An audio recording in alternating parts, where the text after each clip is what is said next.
Irmãos, a paz do Senhor Jesus. Quantos estão felizes, digam glória a Deus. Aproveitando que você está de pé, por favor, pegue a sua Bíblia, localize comigo o livro do profeta Ezequiel, no capítulo de número 37.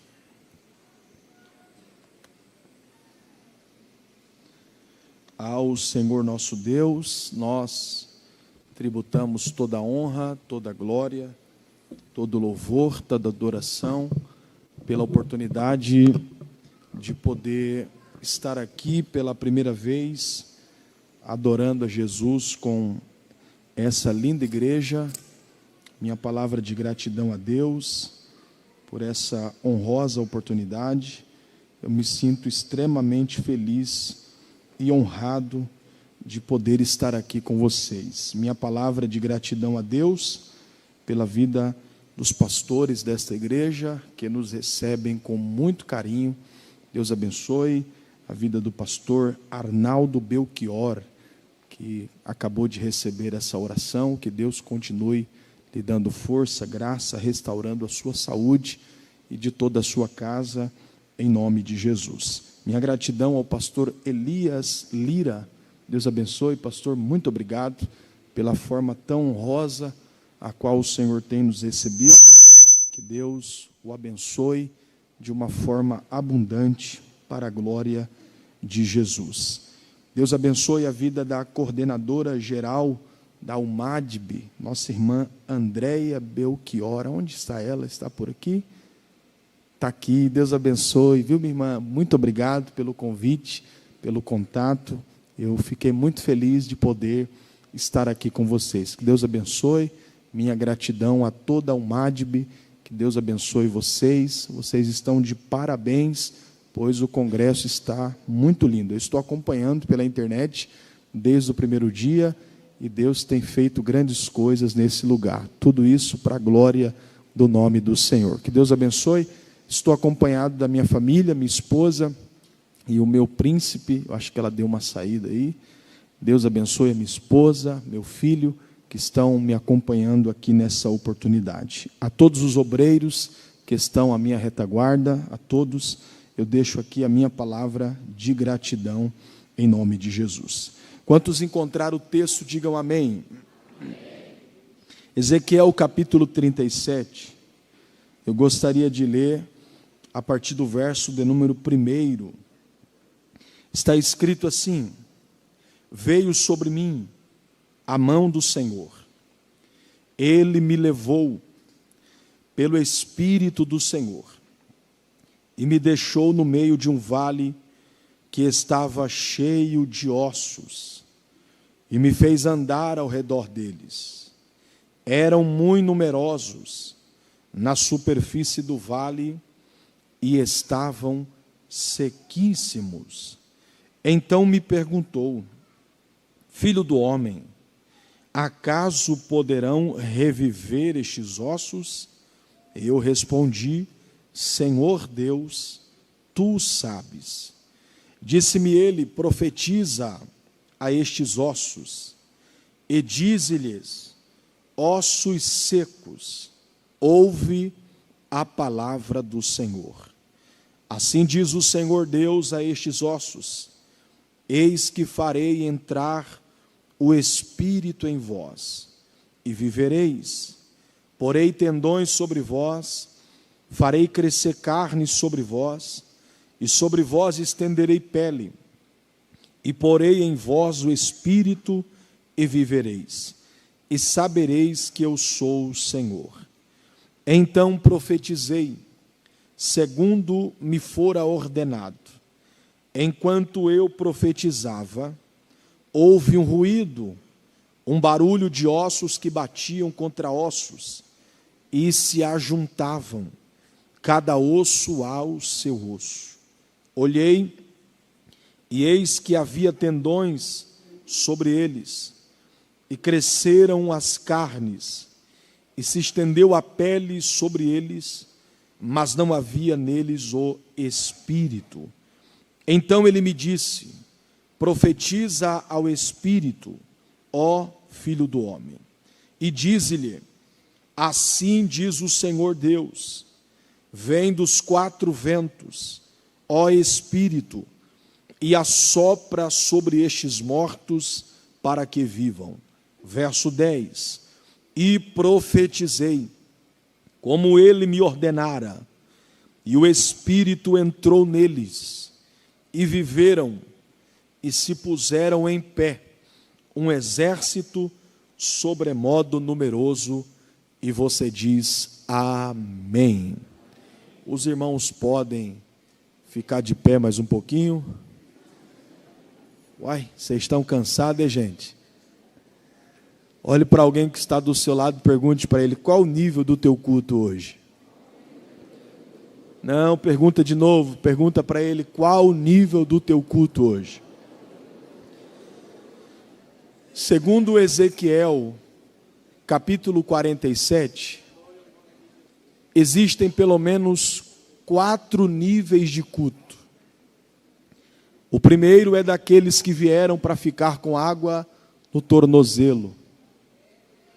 O segundo é aqueles que vieram para ficar com água no joelho. O terceiro é aqueles que vieram para ficar com água na cintura. E o quarto é aqueles que vieram para mergulhar.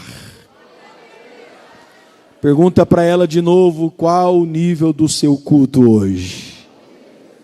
Diga para ele assim: se você veio para ficar com a água no tornozelo, na canela, na cintura, problema é seu. Eu vim disposto a mergulhar. Só quem veio para mergulhar esta noite, deixa eu ver. Senta aí, só se for dando glória a Deus.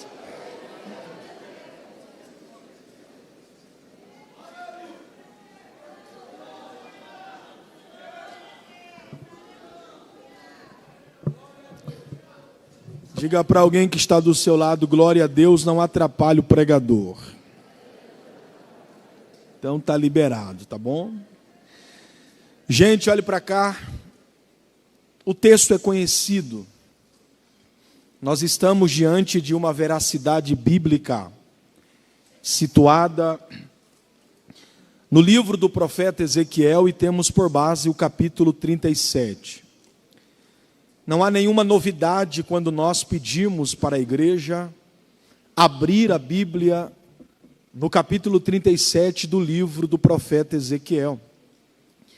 Pois eu ouso a dizer aqui que o capítulo 37 se trata do capítulo mais conhecido de todo o livro do profeta, de maneira que é impossível falar de Ezequiel e não se lembrar da visão do vale de ossos secos, pois eles estão de forma muito profunda ligados. Porém, é bom quando nós lemos um texto conhecido, porque assim nós temos a oportunidade de conhecê-lo ainda mais. Porque a Bíblia, ela é uma fonte inesgotável. E nós, como leitores e estudantes da palavra de Deus, temos um balde raso e uma corda curta. Então nós nunca iremos descobrir tudo acerca da palavra de Deus. Porque a Bíblia, ela é uma fonte inesgotável. Eu não quero esta noite me ater ao contexto histórico disso aqui, porque senão nós levaríamos muito tempo.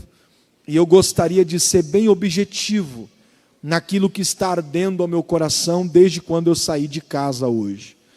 O capítulo 37, gente, trata-se de uma visão. E nesta visão, Deus está revelando o caos espiritual que a nação de Judá está vivenciando. Para que você entenda, o capítulo 37 do livro de Ezequiel trata-se do período do exílio, do cativeiro, após a morte de Nabopolassar. O seu filho Nabucodonosor assume o trono da Babilônia e ele faz 3 invasões dentro de Jerusalém. A primeira, no ano 605, aonde ele invade Jerusalém e leva cativo todos os jovens nobres de Jerusalém.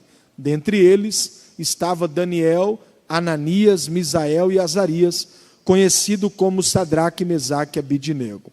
No ano 597, Nabucodonosor faz uma segunda invasão e leva cativo cerca de 10.000 judeus.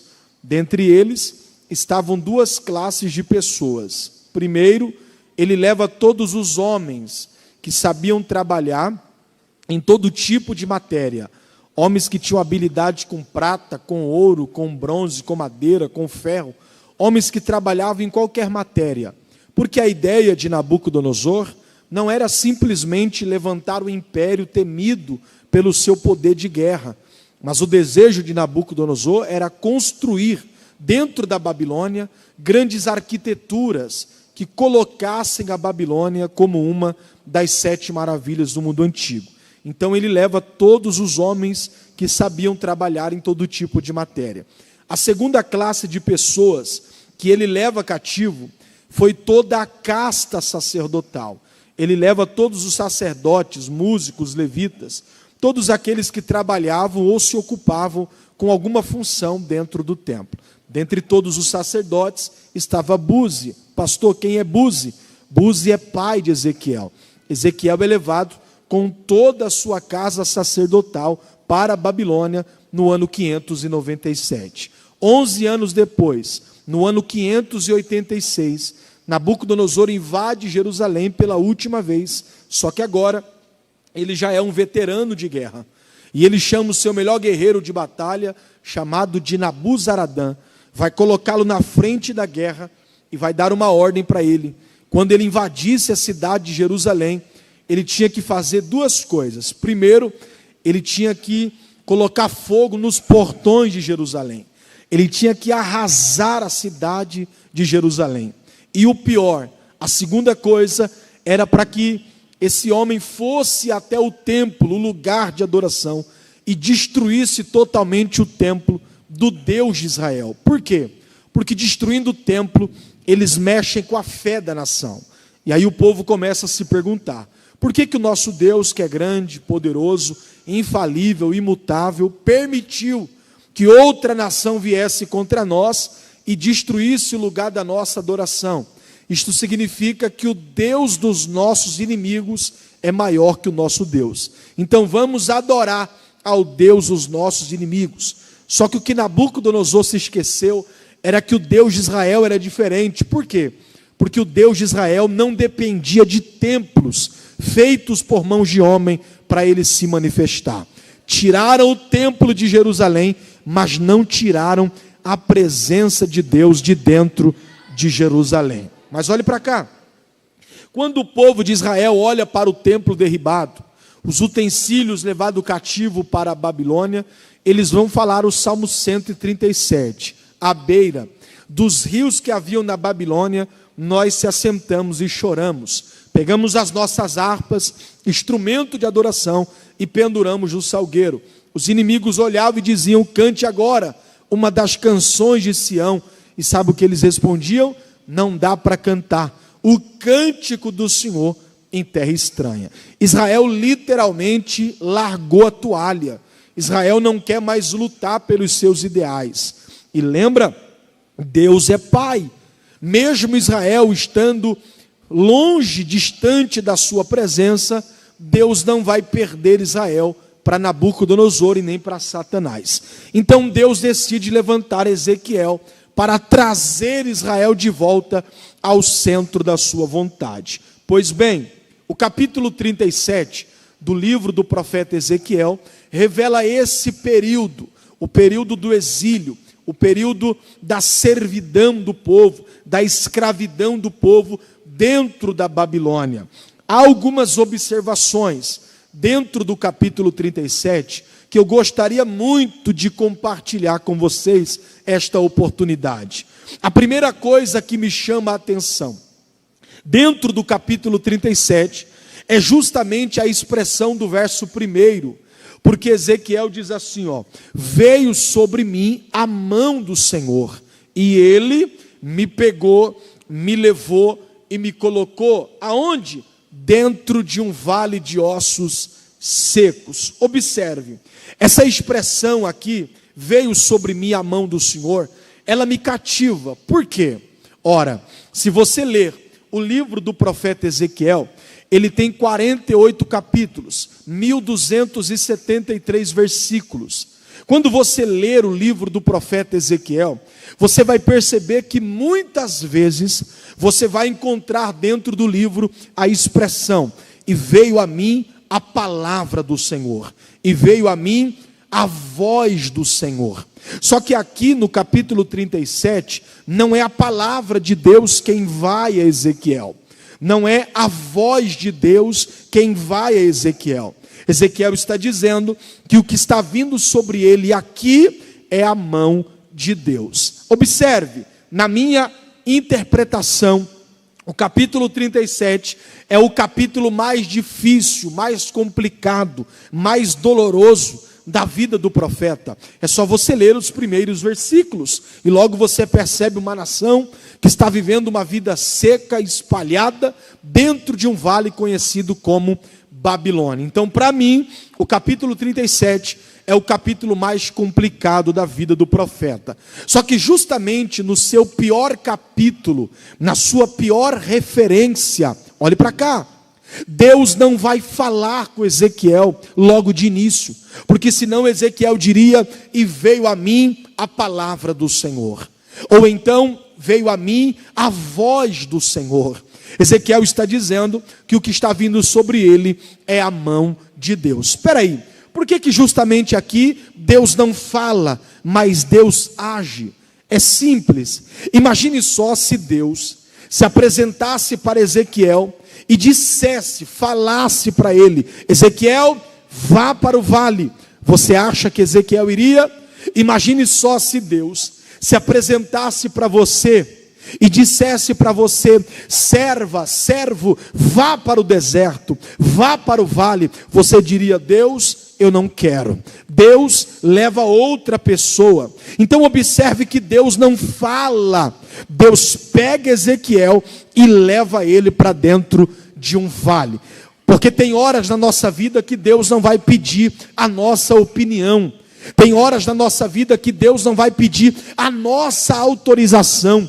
Ele simplesmente nos pega e nos coloca. E aí a gente olha e percebe que estamos vivendo algo que Deus não pediu a nossa opinião para saber se eu queria viver aquilo. Parece que eu estou descrevendo a história de alguém que entrou aqui dizendo: Deus, é verdade, o Senhor não me perguntou se eu queria passar por isso, o Senhor não me perguntou se eu queria viver esse deserto. Só que Deus está dizendo: o fato de eu não te falar que você iria passar por esse vale, não significa que você está sozinho. Ele até pode não ter falado, mas Ele está dizendo: eu estou contigo no meio desse vale. Quantos recebem isso? Levante a mão. Olhe para cá que isso aqui é lindo.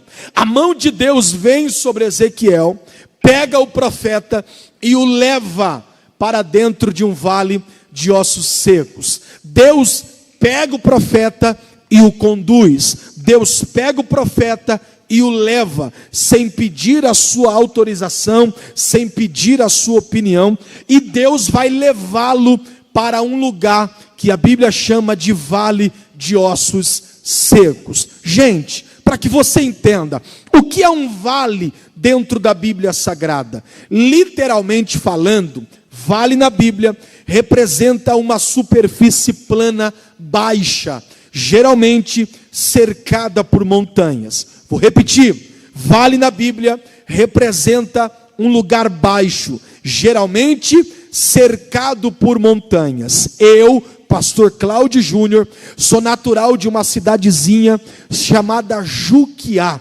E a minha cidade natal é conhecida como uma das cidades do Vale do Ribeira. Se você um dia tiver a oportunidade de ir ao Vale do Ribeira, você vai perceber por que elas carregam esse nome. Porque são cidades baixas, cercadas por montanhas. Por isso, elas são chamadas de cidades do Vale do Ribeira. Porque vale na Bíblia é um lugar baixo, geralmente cercado por montanhas. De maneira que quem vai para o vale não sobe, quem vai para o vale desce. Vamos repetir? Quem vai para o vale não sobe, quem vai para o vale.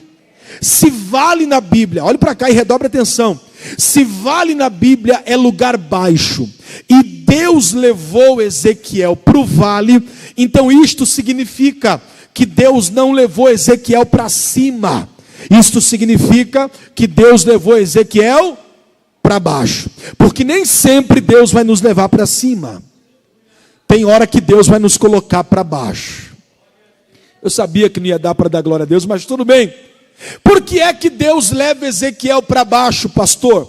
Para fazer um paradoxo com Mateus capítulo 4, versículo 8. Isso aqui é lindo. Em Mateus 4, 8, está escrito assim, ó: então o diabo levou Jesus a um alto monte. Ó, que coisa interessante. Ezequiel capítulo 37, a mão de Deus leva Ezequiel para baixo. Mas em Mateus 4, 8, diz a Bíblia que a mão do diabo leva Jesus para cima. Percebeu? Enquanto Deus leva uns para baixo, o diabo leva outros para cima. Pastor, e qual é a palavra? A palavra é essa: eu prefiro estar embaixo com a mão de Deus do que em cima com a mão do diabo. Não, vou repetir isso aqui. É melhor estar embaixo com a mão de Deus do que em cima com a mão de Satanás. Sabe o que é que o texto está querendo dizer para a gente? Nem todo mundo que está em cima foi Deus que colocou, e nem todo mundo que está embaixo foi o diabo que colocou. Tem gente que está embaixo e foi Deus, e tem gente que está em cima e foi Satanás. Olha para alguém que está do seu lado e diga: se for para subir, que seja com a mão de Deus. Fala para ela: suba, mas suba com a mão de Deus. Cresça, mas cresça com a mão de Deus. Se for para subir e perder o caráter, eu não quero. Se for para subir e perder a vida de oração, eu não quero. Se for para subir e perder a santidade, eu não quero. Eu prefiro estar com a porta fechada, a crise batendo na minha porta, mas quando a trombeta tocar, a minha vida está guardada, porque Ele vai chamar o meu nome.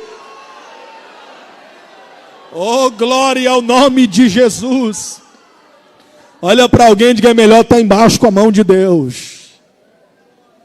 Olhe para cá, a mão de Deus pega Ezequiel e o leva para dentro de um vale de ossos secos. Versículo 2 me dá uma lição extremamente linda, porque no verso 2, o texto deixa claro para nós, pastores, que o desejo de Ezequiel era parar. Vou repetir. O desejo de Ezequiel era parar. Pastor, Ezequiel desejou parar? Desejou. Está no texto? Tá. É que a gente lê com tanta pressa e não presta atenção. Olha o que Ezequiel diz no verso 2. Ele diz assim, ó: e Ele me fez andar. E Ele me fez andar. Sabe o que Ezequiel está dizendo? Eu não ando porque quero. Por mim, eu paro. E se eu tivesse lá, eu ia perguntar para ele: e não para por quê, Ezequiel? Sabe o que ele me diria? Porque ele não deixa. Ele não deixa eu parar. Olha para alguém que está do seu lado, me ajuda a pregar. Se isso não vai te constranger, segure a mão de alguém com muito carinho e respeito. Dá um saculejo santo nele para ele acordar. Isso é congresso de jovem, hoje pode. Dá um saculejo nela e diga para ela: fala a verdade. Por você, você já tinha parado, é ou não é? Por você, você já tinha desistido, é ou não é? Por você, você já tinha largado mão faz tempo, é ou não é? Só que não é tua vontade. Papai está dizendo: não dá para parar. Ou você vai ou eu te arrasto, ou você vai ou eu te carrego. A raiva do diabo, gente, é que eu estou pregando para jovens aqui que apanhou o mês inteiro, sofreu o mês inteiro, padeceu o mês inteiro. Aí o diabo olhou no inferno e disse: eu duvido ela sair de casa depois dessa luta e ir para o congresso da glória a Deus. Só que eu estou pregando para alguém que não anda porque quer. É a mão de Deus que te pega e te arrasta, que te pega e te arrasta. Meu Deus, só quem veio para adorar, levante a mão, abre a boca e faz o barulho que o diabo não gosta. Bate na mão desse crente que está do teu lado aí para ele acordar e diga para ele: eu tenho uma palavra de Deus para você. Fala para ela, a palavra é essa: você está proibida de parar, você está proibido de... ai, uracalamasse anda. Eu estou pregando para alguém que entrou aqui, pastores, dizendo: esse é meu último ano na liderança, depois desse ano eu entrego, depois desse ano eu paro. Aí Deus me trouxe lá da Baixada Santista para dizer para alguém: quer parar? Se você decidir parar, você vai viver a lei de Ezequiel. Pastor, e qual é a lei de Ezequiel? Lá vai, Ezequiel capítulo 8, ele diz: estando eu assentado em minha casa, diante dos anciãos da cidade, olha o que ele vai dizer: veio sobre mim a mão do Senhor, e ele me pegou pelo cabelo da minha cabeça e me conduziu. Pegou não? Era Deus dizendo: Ezequiel, nem que eu tenha que te arrastar pelo cabelo, mas parar você não vai. Parar você... Meu Deus, quem tem glória, abra a boca.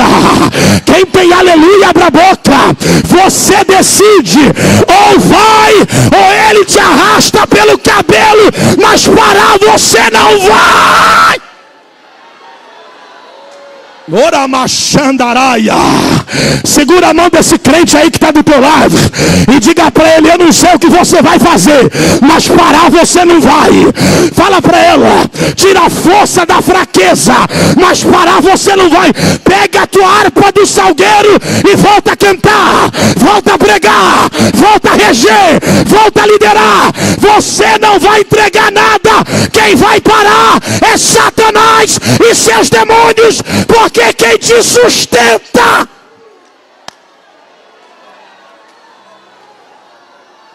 O camachandere marraia.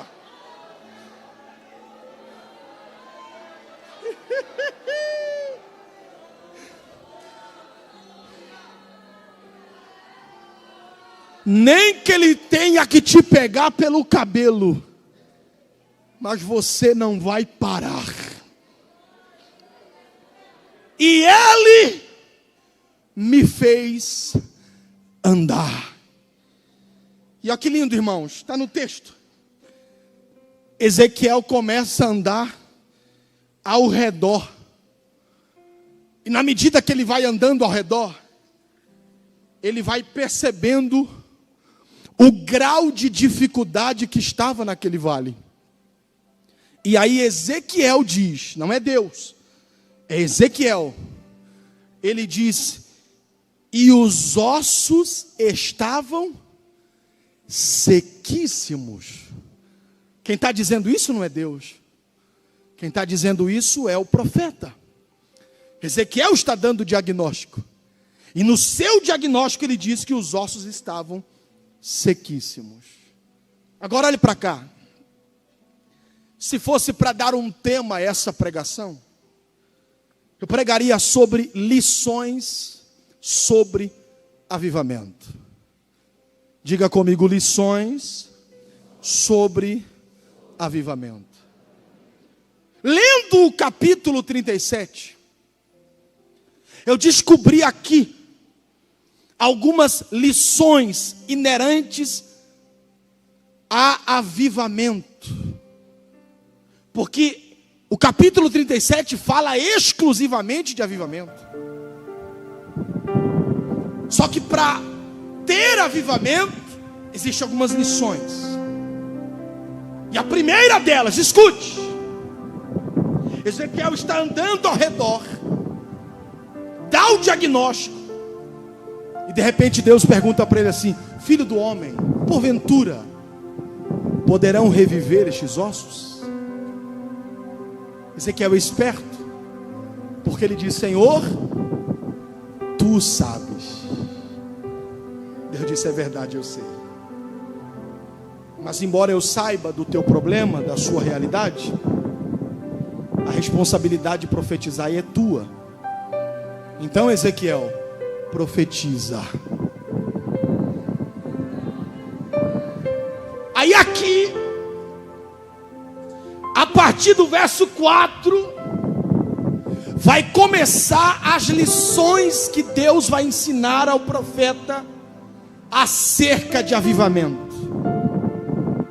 Imagina Ezequiel dizendo: Deus, o que é que eu vou profetizar? Aí Deus diz no verso 4: profetiza a estes ossos. Primeira lição sobre avivamento, se atente para isso. E dize-lhes: ossos secos, ouve a palavra do Senhor. Ossos secos, ouve a palavra do Senhor. Pastor Cláudio, e qual é a primeira lição que esse texto nos ensina acerca de avivamento? Primeiro, não existe avivamento sem a palavra do Senhor. Não existe avivamento sem palavra de Deus. Olha para alguém que está do seu lado e diga: pode faltar tudo no culto, menos a palavra de Deus. Pode faltar pregador, pode faltar cantor, pode faltar tocador, pode faltar regente, pode faltar obreiro. O que não pode faltar é a palavra de Deus. A palavra de Deus. Aleluia! Avivamento ainda vem pela palavra de Deus. O problema, é que nós estamos vivendo a era das pessoas que não querem mais ouvir a palavra de Deus, porque hoje é só acessar a internet e aí tem alguém sentado no banquinho dizendo que você é o bibelô da criação de Deus. Para com isso, meu filho. Jesus disse: quem quiser vir após mim, negue-se a si mesmo, tome a sua cruz e siga-me. Ei, não existe tapete vermelho para quem quer servir a Jesus.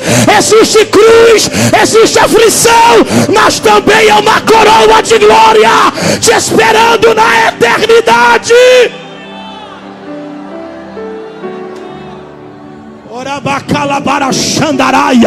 Olha para alguém aí e diga: a palavra ainda é prioridade. Fala para ela: a palavra ainda é prioridade. Não adianta colocar gente que revela nome, revela CPF, revela RG. O que faz a diferença ainda é a palavra. Ainda é a palavra.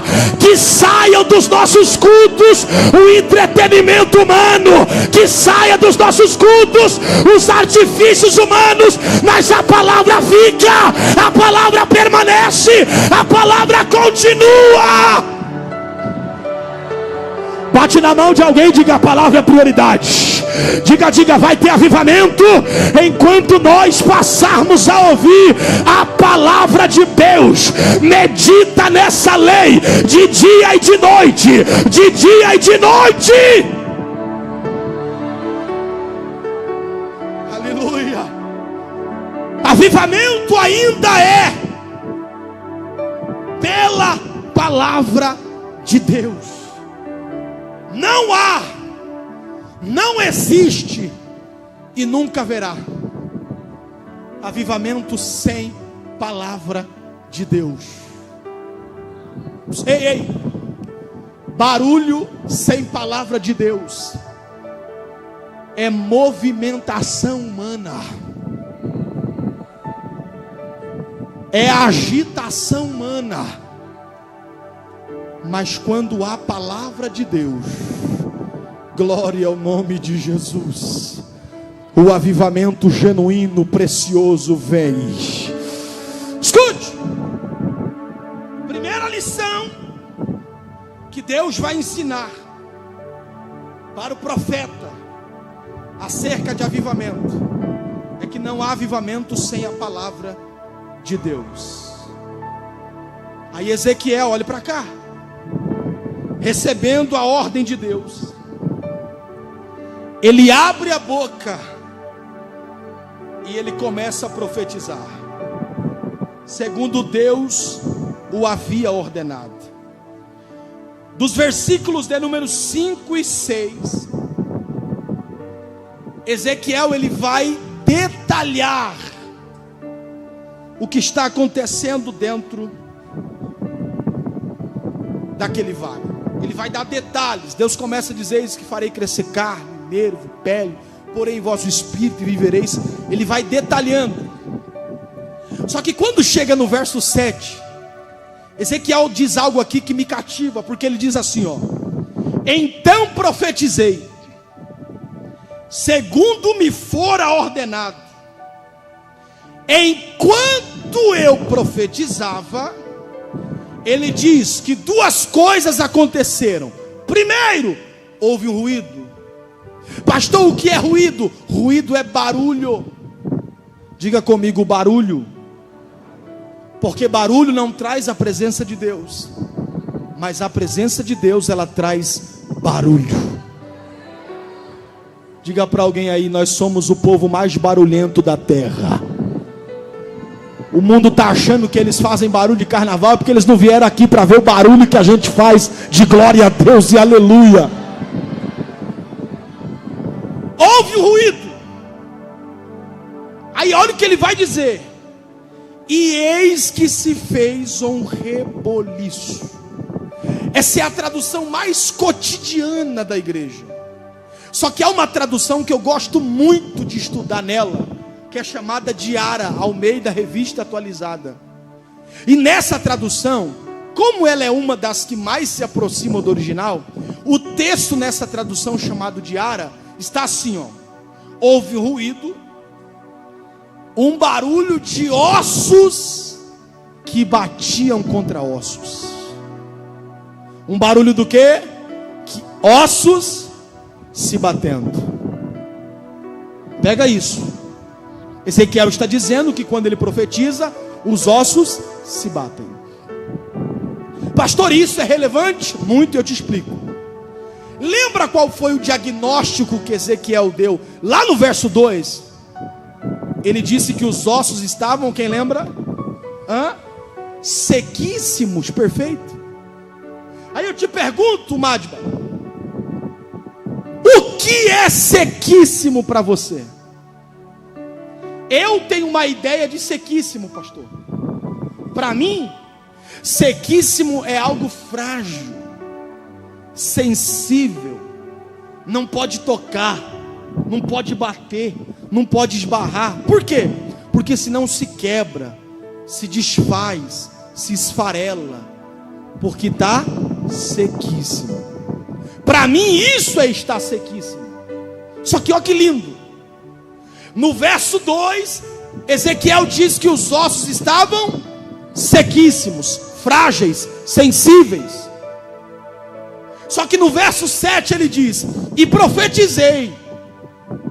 E enquanto eu profetizava, lembra que os ossos faziam? Se batiam. Peraí, mas não estão sequíssimos no 2? Como que agora eles se batem e não quebra? Aí sabe o que Deus falou para mim? Essa é a segunda lição sobre avivamento. Pastor, e que lição é essa? É que avivamento traz resistência. No versículo 2, os ossos estão frágeis, sensíveis. Só que entre o verso 2 e o verso 7 houve um processo, e esse processo trouxe para os ossos resistência. Olha para alguém que está do seu lado e diga: porque avivamento traz resistência. Avivamento traz resistência. Olha para alguém e diga para ele: você já passou do verso 2, né? Fala para ela assim, ó: acabou a fragilidade. E trabalhar com gente sensível, pastor, é um problema. Trabalhar com crente frágil é um problema. Qualquer coisa quebra, qualquer coisa se desfaz, qualquer coisa se esfarela, qualquer coisa quer sair do conjunto, qualquer coisa quer abandonar o departamento, qualquer coisa quer sair da igreja. Está frágil. Só que Deus me trouxe aqui para dizer para alguém: acabou a fragilidade. Eu estou trazendo sobre você o tempo da resistência. Resistência. Ah não, agarra a mão de alguém aí. Agarra a mão de alguém aí. Fala para ela: é tempo de resistência. Diga para ela: Deus está te avivando no congresso da UMADB 2025, para você sair daqui resistente. Resistente. O diabo vai colocar um prato, mas você vai resistir. O diabo vai colocar uma armadilha, mas você vai resistir. O diabo vai querer te pegar na esquina, mas você vai resistir, porque Deus está te dando resistência.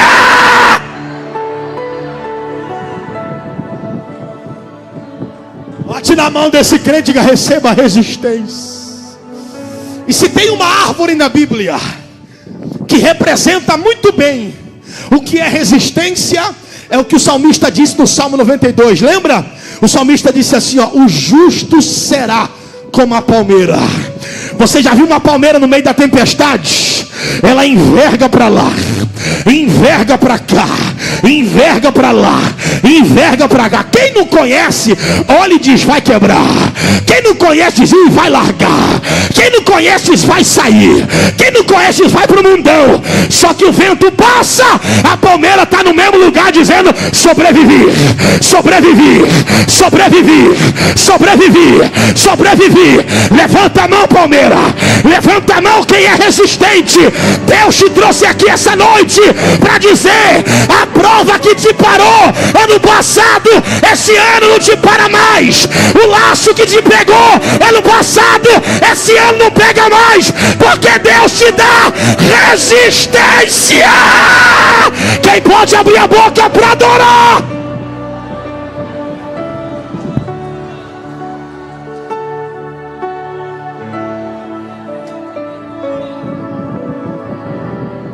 Agarra a mão de alguém, me ajuda a pregar.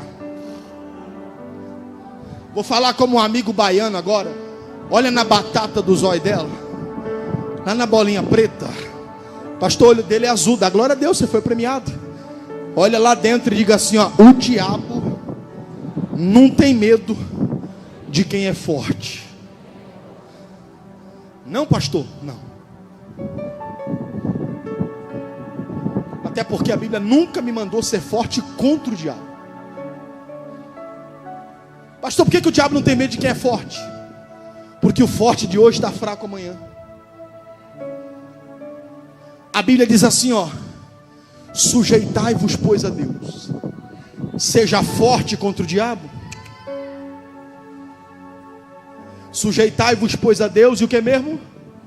Resistir o diabo. E ele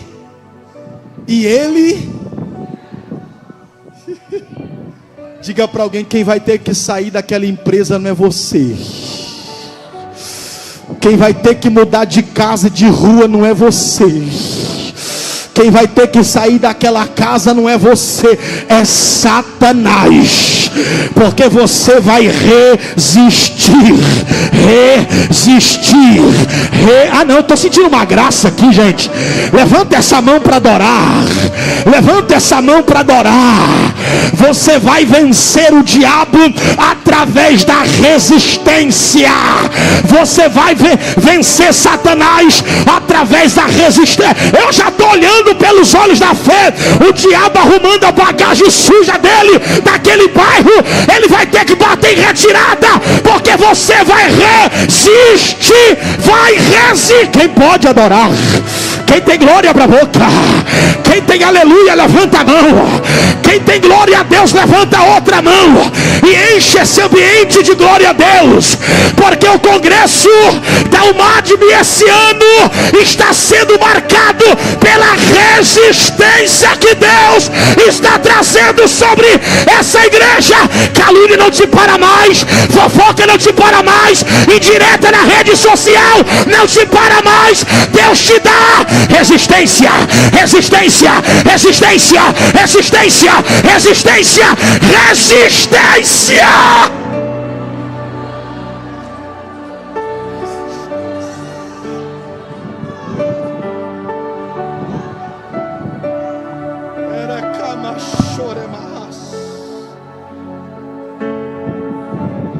Não adianta pular aqui e cair no primeiro prato que o diabo prepara lá fora. Isso não é resistência. Não adianta se alegrar aqui e amanhã está desrespeitando pai e mãe. Isso não é resistência.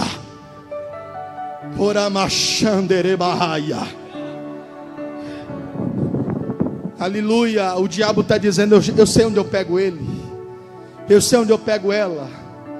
Só que agora ele vai quebrar a cara, porque você vai resistir. Resistir. Eu estou sentindo graça para falar isso aqui, irmão.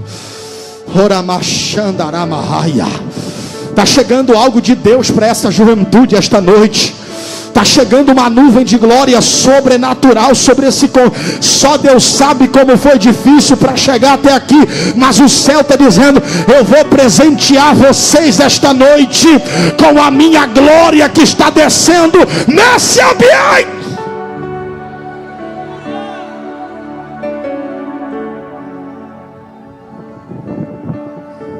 Avivamento traz resistência, segunda lição. Terceira lição, ainda no versículo 7, olha o que ele diz: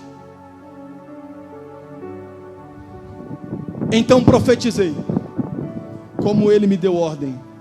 Houve um ruído, os ossos se batiam. Aí o final do texto termina assim, ó: e se juntavam, cada osso ao seu osso. E se juntavam. Diga comigo, diga: se juntavam. Sabe qual é a terceira lição sobre avivamento? É que avivamento traz unidade. Diga para esse jovem: não confunda união com unidade. União é uma coisa, unidade é outra. Pastor, qual é a diferença de união para unidade? Essa aqui eu aprendi com a minha esposa, tá? União, pastor, é você pegar muitas batatas e colocá-las todas dentro de um mesmo recipiente. Muitas batatas no mesmo lugar. Isso se chama união. Porque união é estar no mesmo ambiente. E unidade é diferente. Unidade é você pegar aquelas muitas batatas, descascá-las, ferver aquelas batatas, amassá-las todas juntas, e daquelas muitas batatas fazer um purê. Pegou não, né? Vou melhorar. União é estar no mesmo lugar, e unidade é estar no mesmo propósito. União é estar no mesmo recinto, e unidade é estar na mesma visão.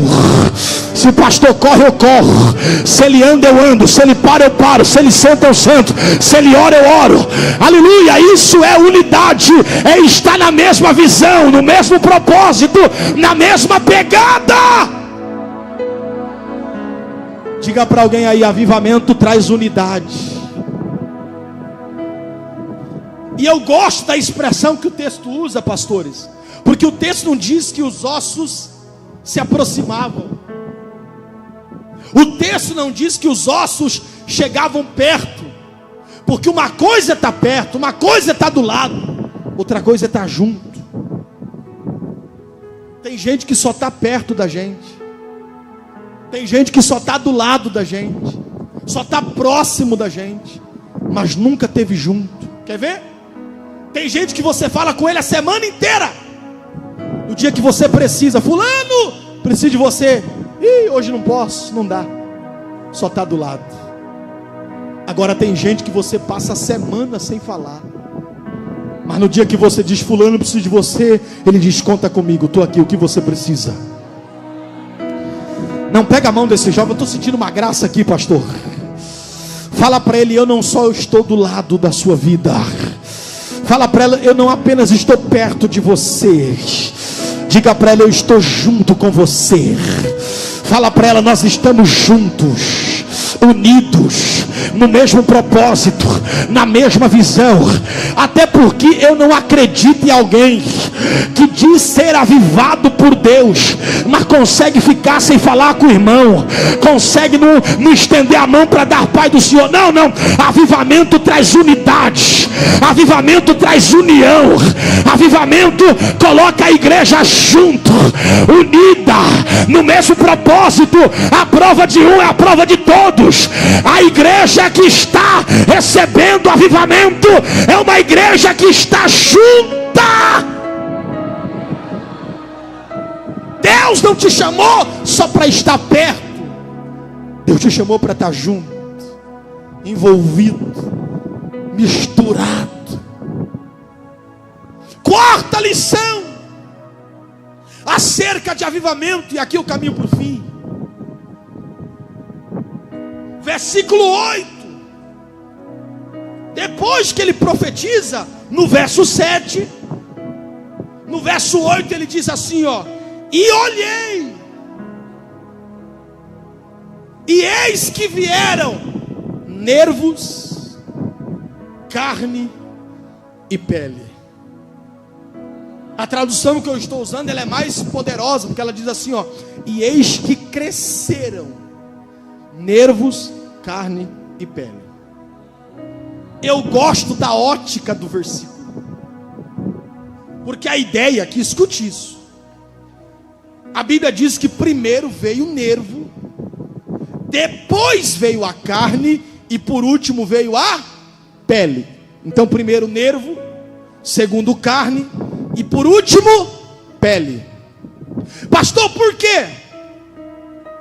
Porque aqui tem mais uma lição acerca de avivamento. Por que que primeiro não veio pele? Por que que primeiro não veio carne? Primeiro o texto diz que veio nervo, por último pele. Pastor, por que primeiro nervo e por último pele? É porque pele é o que fica pelo lado de fora. Se você olhar para o teu corpo aí, o que você vai ver é a pele. E nervo? Nervo é o que fica por dentro. Vamos lá? Pele é o que fica por fora, mas nervo é o que fica por dentro. Eu te pergunto, o avivamento começou por onde? Pela pele ou pelo nervo? Então não começou por fora, começou por dentro. Porque avivamento não começa por fora. Avivamento não é de fora para dentro. Avivamento é de dentro para fora. De dentro para fora. De dentro para para fora. Porque não adianta nada você pular aqui, se alegrar aqui, chorar aqui, marchar aqui, se aí dentro ainda não foi moldado, se aí dentro ainda não foi transformado, se aí dentro ainda não libera perdão, se aí dentro ainda não ama. Deus está dizendo, o propósito do avivamento primeiro é te mudar por dentro, é te transformar por dentro, a ponto de quem roubava agora não rouba mais, quem mentia agora não mente mais, quem traficava agora não trafica mais. Por quê? Porque o avivamento mudou por dentro, transformou por dentro. Esse é o propósito do avivamento. Diga para alguém, já foi mudado por dentro? Não, pastor, eu aceitei a Jesus, mas se tocar em mim, só recebeu fora. Não, pastor, lá no mundo o senhor não sabe quem eu era. Só recebeu fora. Ei, quem recebe dentro, nova criatura é. Eu amo, irmãos, Jesus por causa disso. Jesus pega o camarada que dava trabalho lá, andava com a pistola na cintura, se sentindo o rei do mundo, aleluia, não derramava uma lágrima para chorar, pastor, coração de pedra. Aí Jesus salva, renova por dentro. Aí o camarada vem num culto, alguém começa a cantar, foi na cruz, ele já está se derramando em lágrima. O que é isso, pastor? É que o avivamento muda por dentro, transforma por dentro, trabalha por dentro. Ah não, levanta a mão que eu vou profetizar. Levanta a mão que eu vou profetizar. Deus está dizendo, assim como eu transformei você por dentro, eu vou entrar lá na tua casa também, eu vou entrar lá na tua família também, vou começar a trabalhar dentro daquele coração. Eu vou profetizar para quem tem glória. Se você crê, depois desse congresso vai ter culto de ação de graça dentro da tua casa, porque avivamento começa por dentro.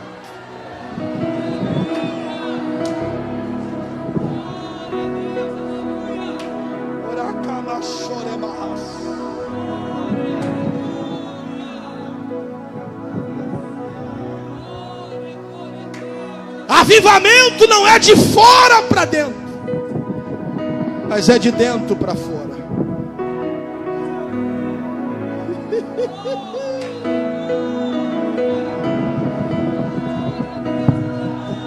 Eu vou esperar você adorar.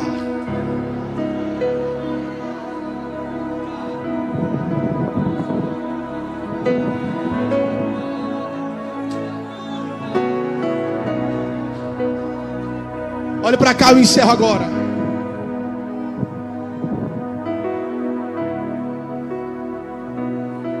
A quinta e penúltima lição sobre avivamento que esse texto nos ensina. Versículo 9. Está escrito assim, ó. E ele me disse: profetiza ao Espírito,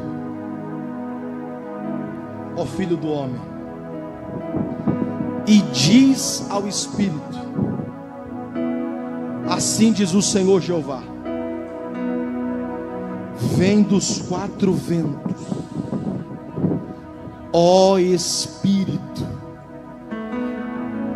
e assopra.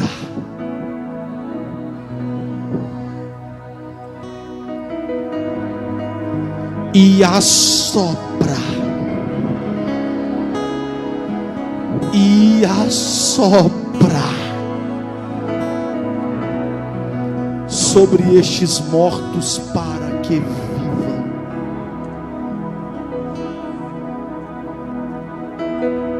Essa palavra usada aqui, pastor, e assopra, é a mesma palavra usada lá no Éden, quando Deus cria o homem. A Bíblia diz que Deus faz o homem do pó da terra, lembra? E soprou. Essa palavra sopro aqui,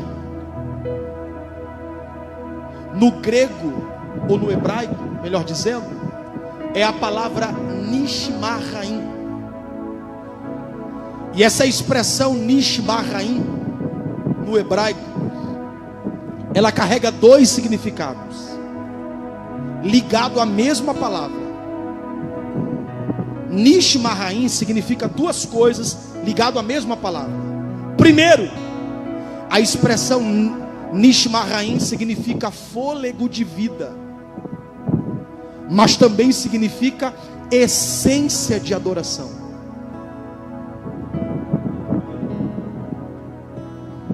Porque eu não aprendo a ser adorador, eu aprendo a ser pregador, eu aprendo a ser obreiro, eu aprendo a ser um pastor, um missionário, um evangelista, mas adorador eu não aprendo, porque isso vem da essência do homem.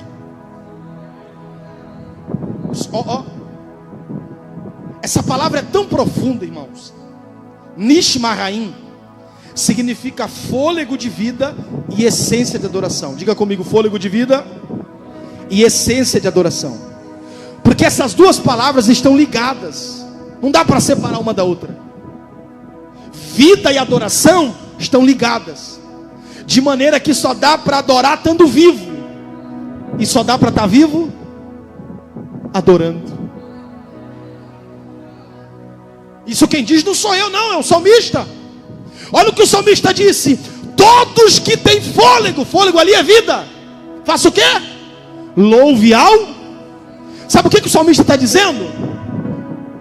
Para ter vida tem que louvar a Deus. Vou melhorar. O salmista está dizendo o seguinte: para Deus eu não morro quando desço a sepultura, para Deus eu morro o dia que eu paro de adorar. Porque adoração e vida para Deus é a mesma coisa. É por isso que não precisa, o pregador está mandando você dar glória a Deus, porque quem está vivo na essência já está adorando, já está dando glória. E é por isso que o mundo não entende. Por que esse povo fica dando glória, fica dando aleluia, fica falando em língua estranha? É porque a gente sabe que não estamos mortos no pecado, nós estamos vivos. E quanto mais vida temos, mais nós adoramos a Ele. Dá uma olhadinha para esse crente aí, vê se ele deu um glória a Deus hoje.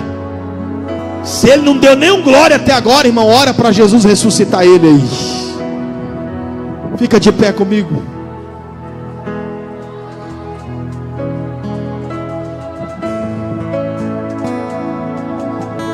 Escute.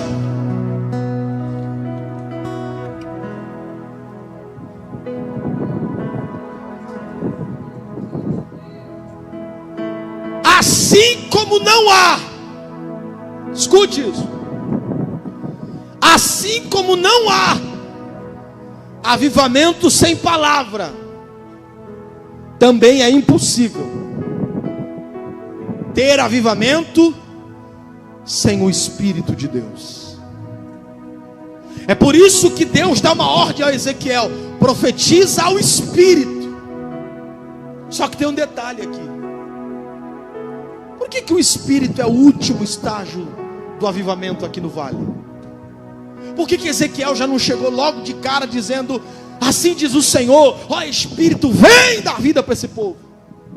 Percebeu que não é assim que funciona? Primeiro, Ezequiel vai profetizando para ouvir a palavra. Depois ele profetiza que os ossos vão se juntar, cada osso ao seu osso.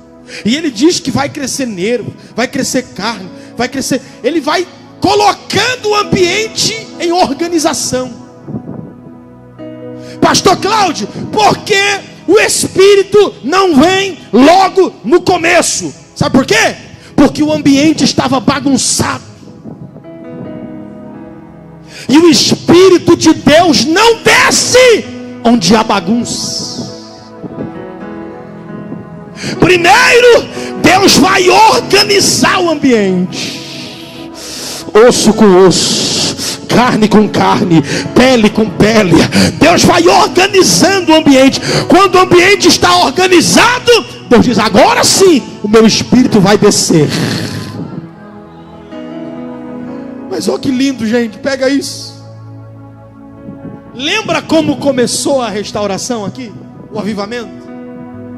Começou com Ezequiel dizendo, lembra? Ossos, ouve a palavra do... Então o avivamento começou com a palavra, mas terminou com Ezequiel dizendo assim, ó Espírito, vem dos quatro ventos e assopra. Não, você não pegou, vou de novo.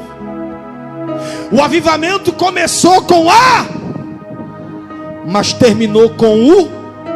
Começou com a, mas terminou com o. Porque tudo que começa na palavra termina no Espírito.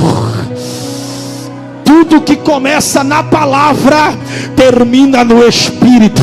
Olha para alguém que está do seu lado e diga, está preparada? Esse congresso começou debaixo da palavra e vai terminar com o Espírito descendo. O Espírito descendo. O Espírito descendo. Levante a mão.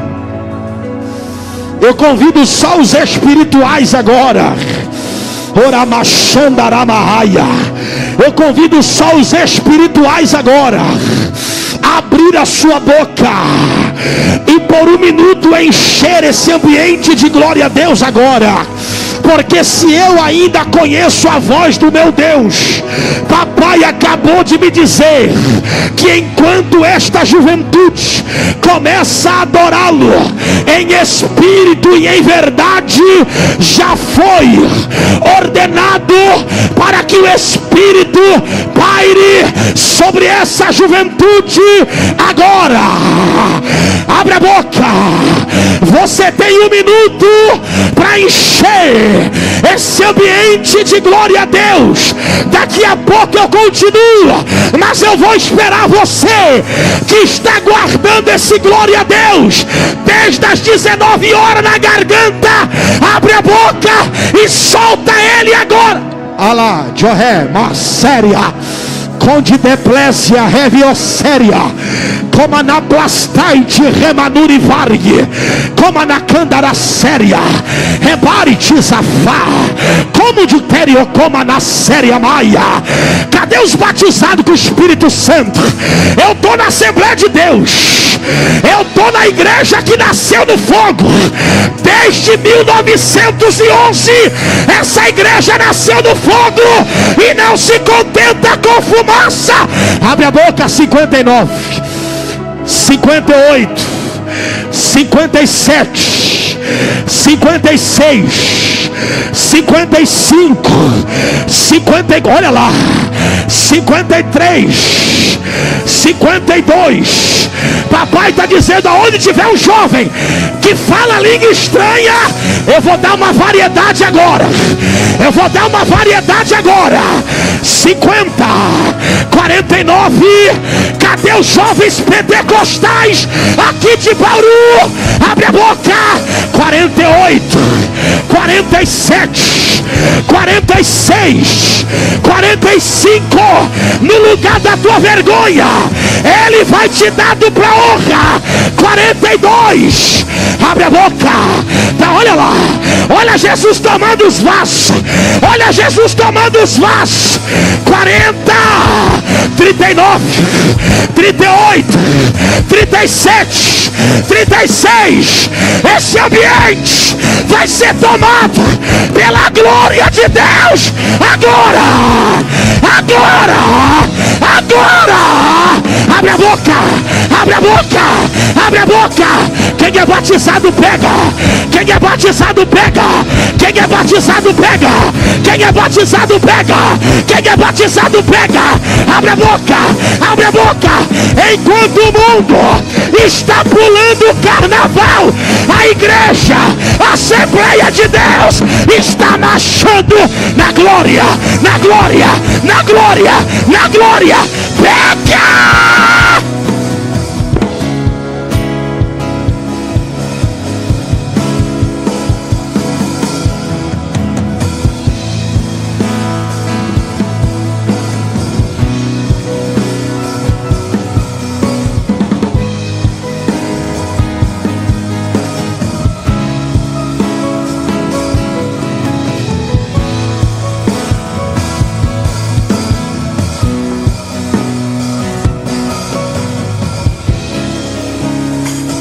Levante as duas mãos.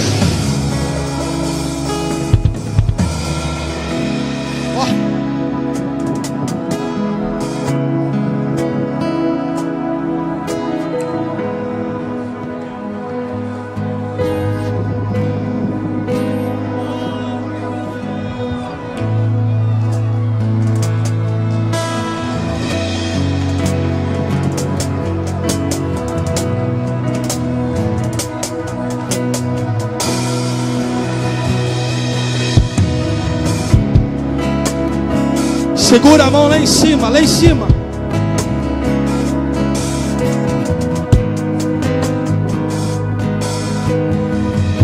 Pode preparar, tá?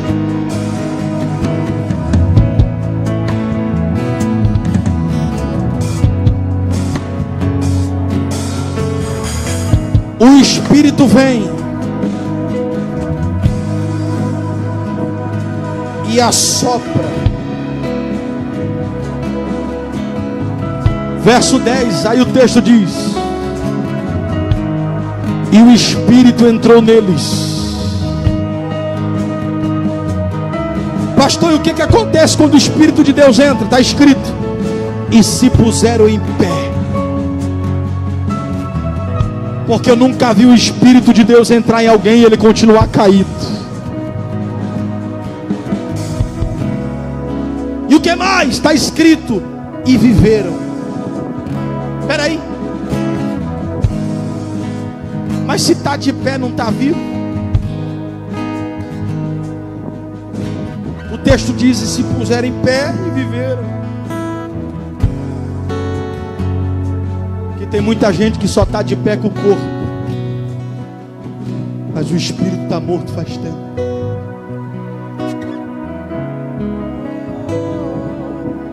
Mas quando o Espírito vem, ele põe de pé, mas também dá vida.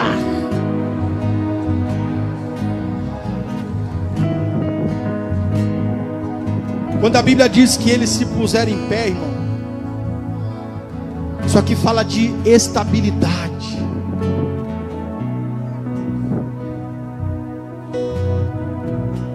Chega de domingo, tá cheio, e segunda vazio. No culto de domingo está alegre, na segunda está triste. Isso é instabilidade. Só que quando o texto diz: se puserem em pé, é porque avivamento, irmão, traz estabilidade.